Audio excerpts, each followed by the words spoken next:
GamesMaster. The kind of show that your mother warned you about and your granny kept under a favourite chair next to her mint humbugs.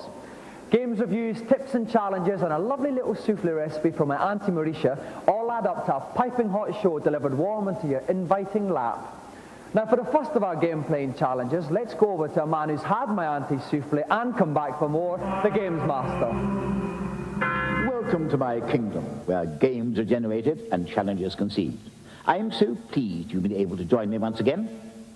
The first of my little challenges this week involves a decidedly feisty young superhero by the name of Strider. You have 3 minutes to guide him through the Russian city of Kazafu and to defeat the city's final guardian, a gargantuan metallic reptile. The forces of good are depending on you. Try not to let them down. And attempting to stride magnificently through the perils of this challenge is a young man from Harrow. Please flap your hands fervently for Chevron Hart.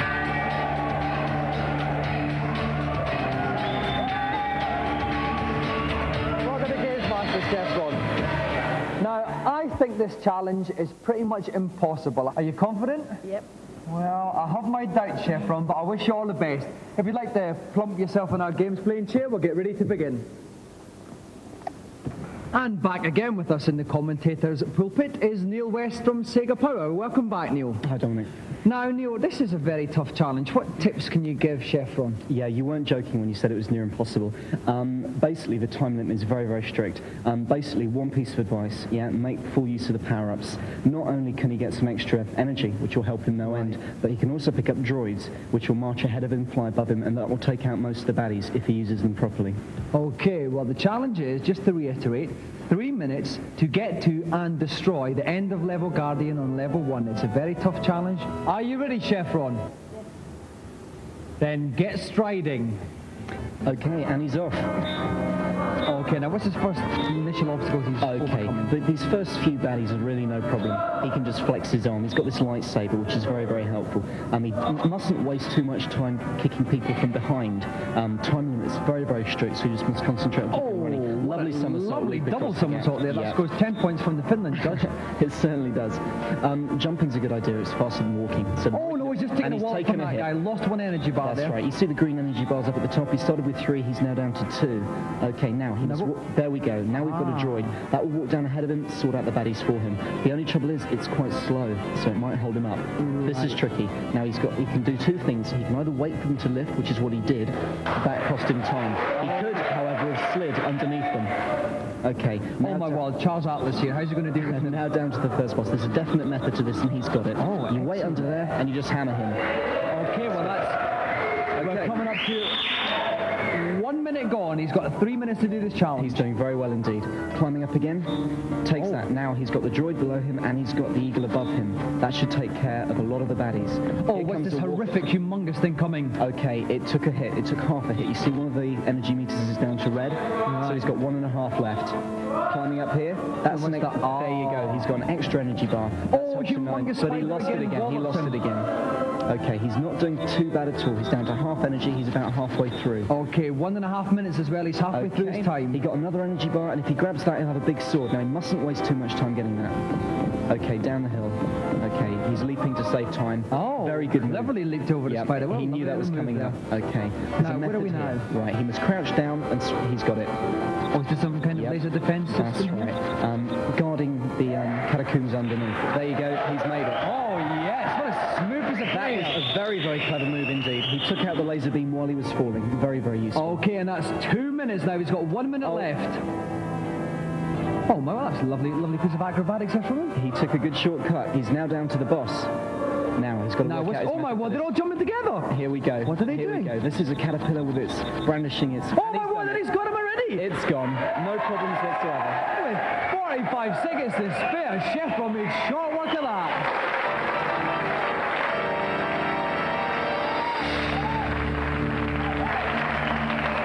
Well done, Chevron. Chevron, that was unbelievable. I said at the start I thought it was impossible, but you proved me wrong. Was there any point where you thought, Dominic's right, it is impossible? When my energy went down at first, I was a bit worried, and the only difficult was the time. Yeah. Yeah, but you leap past those spiders especially. I thought we were going to snarl you a bit, but they didn't. But Chevron, you win one of the most prestigious and certainly the most aesthetic prize in television, our golden GamesMaster joystick! Hello, Chevron. And a round of applause for our champion, Chevron Hart!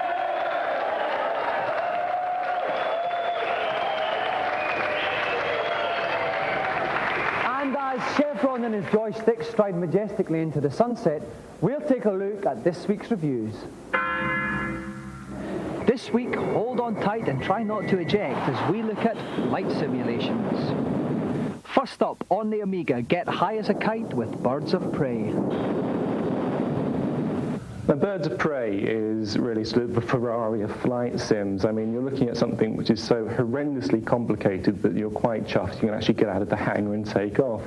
It was complicated enough to be interesting, but not overcomplicated, so you got bored of it. If you're sort of more of a train spotter sort of flight sim fan, then who wants everything to be accurate, you'll love it.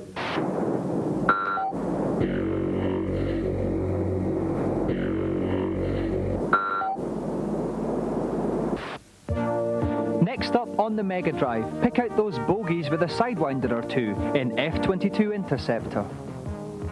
Loads and loads of hours of play there. Brilliant stuff. Great graphics, great sound. On F-22, I just felt a little bit detached, a little bit removed. Maybe the colour's just a bit too bright, I'm not sure. Something looked console-y about it and not a simulation. F-22 was not very good because it was just there was too complicated controls on the joypad.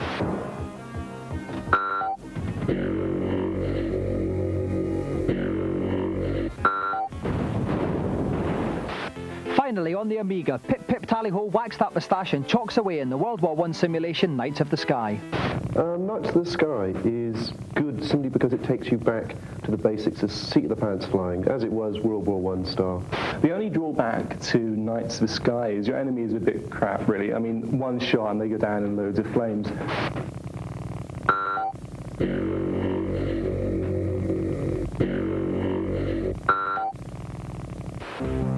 Now for our new game section. A game that's bound to get flight simulation fans rubbing their helmets with glee when it's released later this year is Attack. Julia Coombs from Microprose Software gives us a sneak preview. Attack is set in the year 2001. It's in Colombia. You assume the role of Supreme Commander of a US government-controlled undercover agency. There are no set missions in Attack. There's just one overall objective, and that is to bankrupt the drug barons of Colombia. What we want to achieve with the game really is to extend the parameters that are set by current flight simulators on the market at the moment, because not only is there a true-to-life flight simulation aspect to the game, but there's also a huge strategy element in there as well.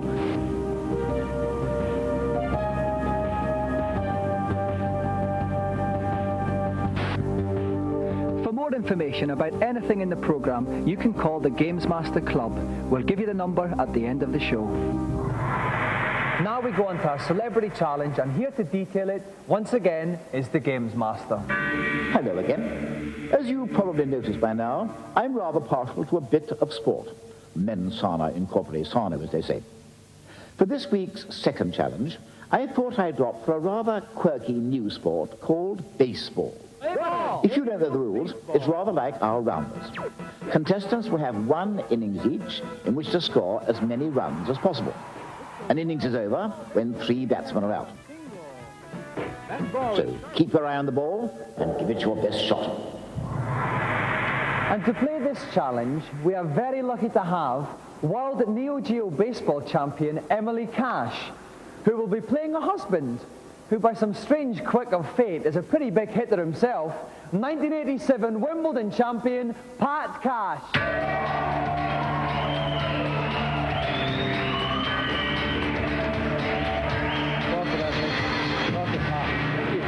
Now, Emily, if I could start with you, you're obviously the pre-match favourite. Are you going to crush Pat into the ground tonight? Pulverise him. Oh, yeah. That's good to see. Now, Pat, you're a pretty big hitter on the court. Are we going to see that converted into a lot of home runs? Well, I hope so. I mean, I've got a good eye for it, but, you know, she's a terrific pitcher, so I don't know. I might have to win it with my pitching. I'm not sure. Okay, well, we've obviously got a bit of a grudge match here. If you want to see who wins between Emily and Pat Cash, join us after these messages.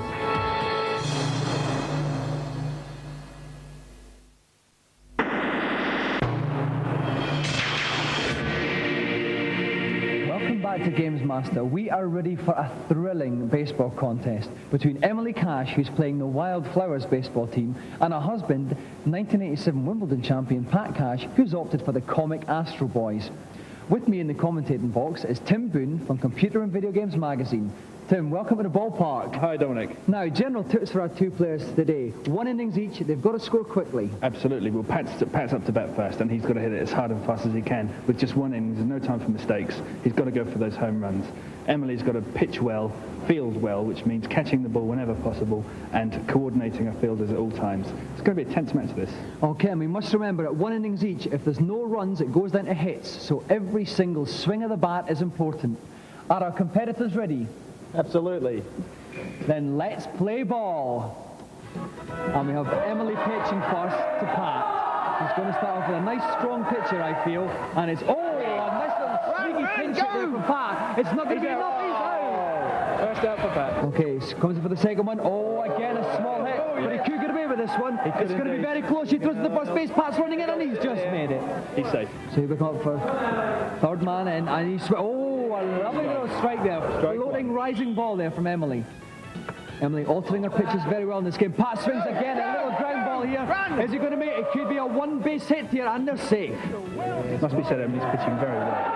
And here comes again, it's the fourth man in, Jeff of the Comic Astro Boys. Emily pitches, swings. That could be going all the way, no stop, but it's in the outfield. And they're safe on. And she's running for home. Pat Cash is running for home, and he's going to get there. 1-1 to Pat Cash. Great play from Pat there. Great play. A great hit, used very well. All of a sudden, Pat's in a very strong position. 1 run, 2 men on base, Tim. Yep. Emily comes in there. She's got to keep this tight. And Pat's another huge hit. It's up in the air. It could be a catch here. And he's got 2 men on the base. He's going to have to sort that out here. It could be a double play by Emily here. But in fact, Pat is safe there. Big fielding error from Emily there. No, in fact, she was playing safe because if you see, Pat's got a player on third base. She's playing safe by delivering it to fourth, so he can't score the home. Right. Thank you for correcting me on that one, Tim. Strike 1 for Emily. Very important strikeout needed here. Strike 2 here. Last strike coming up. And here it comes again, and it comes in. And it's a hit there. And could it be got for home? Could it be out? Is it going to be caught? No, it's not. And it's going to be another run for Pat Cash. She's bringing the home base. It's going to be very, very good. Intercepted by the pitcher, and that proved to be the undoing. 2-0 to Pat Cash. Again, 2 men on the bases. Great position for Pat to be in. Swings again. Pat hits it again. The base is loaded. He's coming in for another home run here. And this is looking... I feel he's got 1 run in. He could be getting a second. His man's running for a second. Will Emily get it to home base first of all? I think she's chosen the wrong base. She has indeed. Pat Cash 4-0 up against Emily.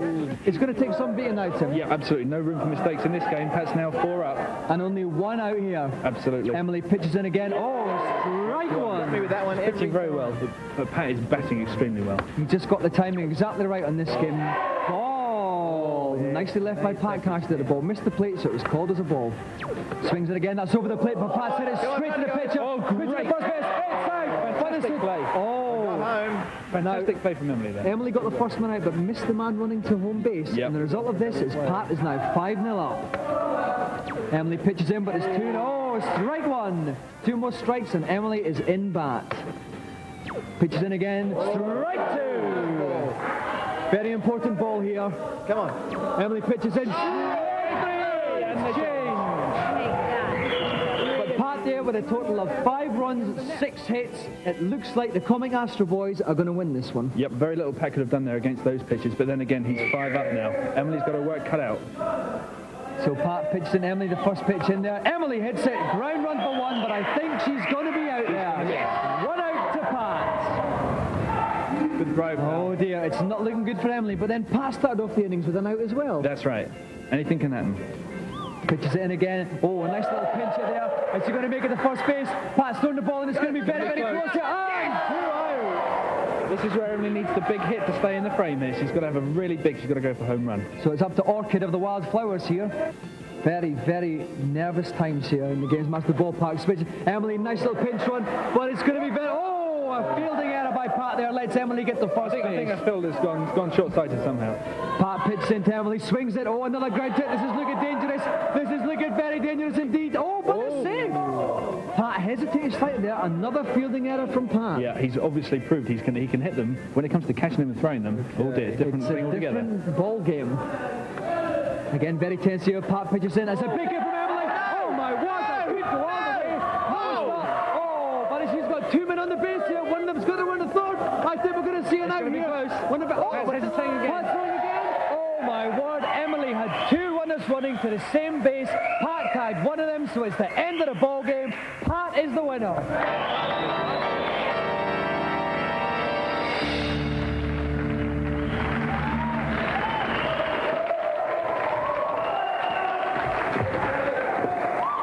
Emily, commiserations. You started off pitching like a dream, but then Pat started banging you all over the ballpark. What went wrong? Well, I think my girls, they couldn't keep their eye on the ball. I think they had their eyes on the other team.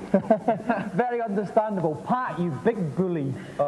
Smashed your poor wife into far reaches never even explored by baseballs. Nah, I think she let me win, actually. I mean, she did a couple of fumbles, and, you know, I got a bit lucky there, but, you know, it was a lot of fun. Right, well, it was a very entertaining match, Pat, but unfortunately there has to be one winner, and it was you. And we'd now like to present you with the ultimate television prize, the Golden GamesMaster Joystick.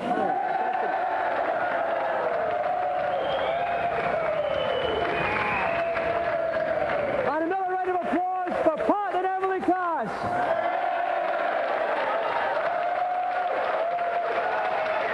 Now, while I take a little breather after that hectic encounter, let's find out the latest tips and cheats in GamesMaster's consultation zone.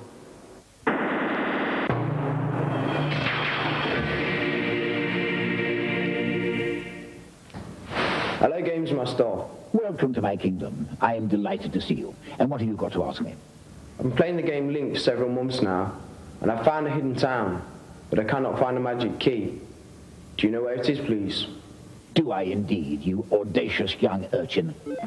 Once you reach the hidden town, pick up the spell, and then cast it at the far right of the town.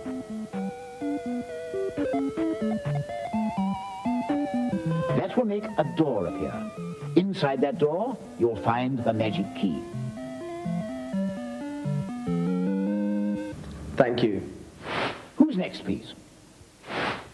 Hello, GamesMaster. Oh, I'm delighted to see you. Welcome to my kingdom. I've heard that there's a hidden room on level 2 of Alex Kidd. I've been looking everywhere for it, but I just can't find it. Where should I be looking? Oh dear, we really are rather behind, aren't we? You will find the room just past the cage eagle. Simply jump up and down to break the rocks on the ground, and the hidden entrance of the room will reveal itself. Thanks, bye. Well, I'm always here to help you if I can. We have one more today, I think. I wonder who it is. Hello, GamesMaster. I keep getting killed trying to get past the robot dinosaur at the end of Escape from the Planet of the Robot Monsters. Is there any advice you can give me? Escape from the Planet of the Robot Monsters. Oh, yes. Rather a tricky one, this. You need to place your character against the grey door to the right of the screen. Then waggle your joystick left and right while continually dropping bombs.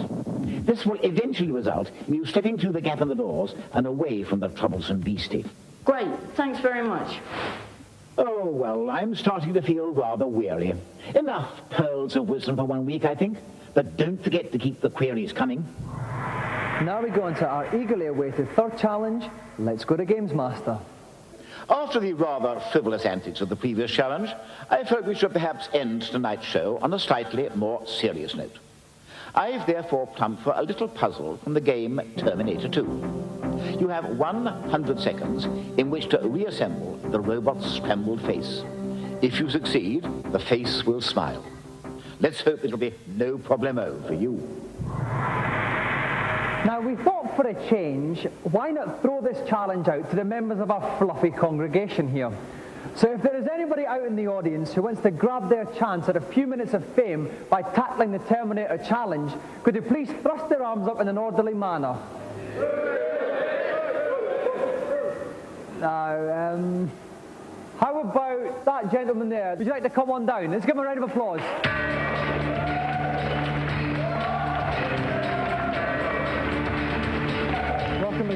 like that. And your name is? Martin. And where are you from, Martin? I'm from Stanmore in Essex.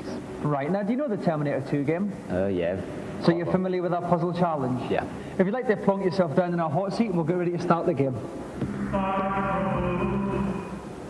And joining me in the pulpit again is Tom Watson from Renegade. Hello again, Tom. Hello again, Dominic. Now, this is a bit of a tough challenge, this Terminator one, isn't it?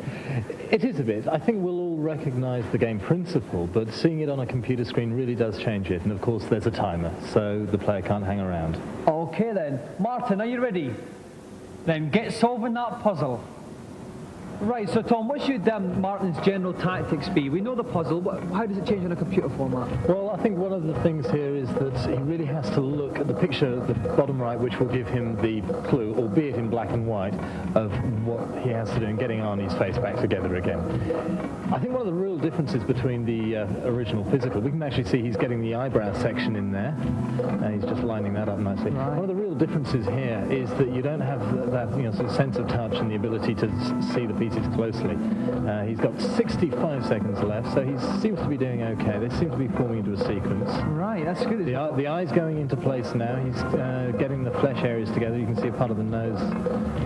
So there, that drops into place. Yeah, I think he's doing quite well. Right, 50 seconds, just about halfway through his time. The crowd are giving him their encouragement. And this boy's doing remarkable. Oh, he's paused a bit there, maybe a little bit, getting a little bit tricky now as he gets near the end of the puzzle, Tom. It has this habit of doing that. He's got one piece just slightly out of position. There it goes, the eye. Now he's got to get the right-hand side of the eye into place. He's trying to work it round, but as you can see, he's got the flesh in the way. It's not quite going. The time is ticking down. There's only 22 seconds left here. It's getting very tense. That looks like he's getting near there, though, but it's just, it's not quite going there, Tom. Any advice for him? Well, he's got that section. Yes, he's working down the bridge of the nose now. He really needs to get that central forehead piece into position. He's trying it at 7 seconds. Okay, 6, 5, 4, 3. He's not going to make it. 2, 1. Oh, and he's just out of time there.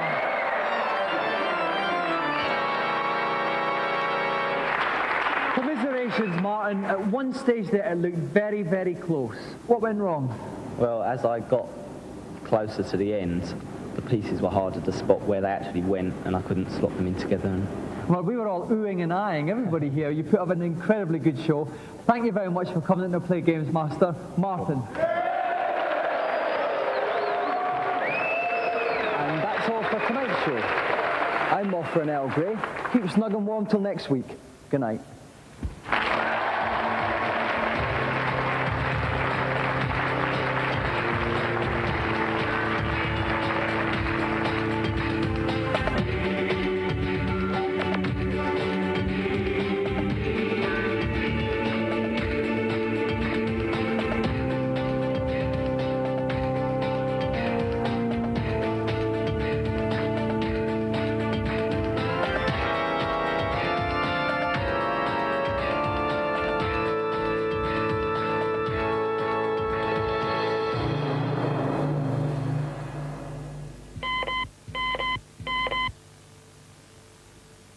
Now for those details about the GamesMaster Club. We have free t-shirts, new competitions and posters with information about the show. The number to call, and please dial carefully, is 0891 600 123. Calls are charged at 36 pence a minute off-peak and 48 pence at all other times. If you're under 18, please ask permission before making the call.